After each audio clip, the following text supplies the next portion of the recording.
Petit complément par rapport à ce thème de la folie.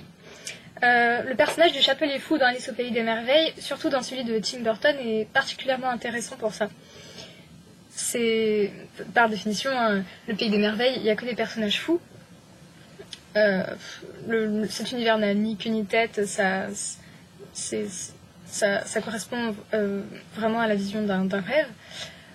Or, ces personnages ont quand même une épaisseur philosophique, évidemment, puisque c'est tiré d'un roman, une épaisseur psychologique, et ils ne disent pas que des conneries, quand même.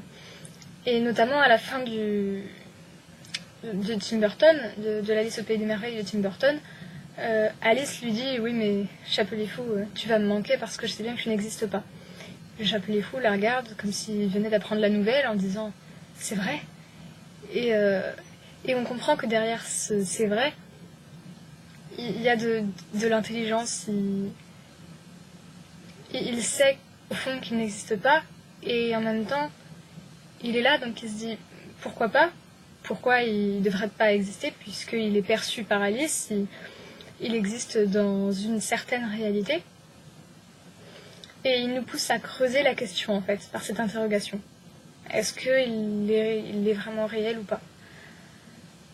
Et c'est intéressant aussi dans le mythe d'Alice au Pays des Merveilles de voir que la folie fascine, pas que là-dedans bien sûr, mais particulièrement dans cette œuvre, la folie fascine, la folie est toujours source d'émerveillement, d'art en fait, parce qu'elle relie des choses qu'on ne voit pas ensemble, et donc forcément ça crée de l'originalité, ça crée du merveilleux.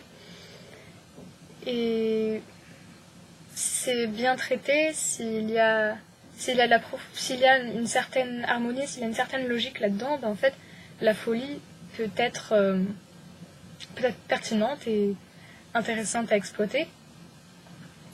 Et la définition j'aime beaucoup la définition que donne mon prof de français pour définir la littérature. Il dit qu'il préfère ça aux maths parce que en littérature, il faut être irrationnel et rationnel en même temps. J'ajouterais même qu'il faut une irrationalité rationnelle. C'est-à-dire que la fiction, c'est du mensonge. On enrobe, on crée des histoires, donc on est irrationnel parfois. Mais cette irrationalité est rationnelle, c'est-à-dire qu'elle est plus ou moins contrôlée. Elle sait qu'elle part dans des délires un peu loin et elle n'est pas dépourvue de pertinence ni de sens. Voilà.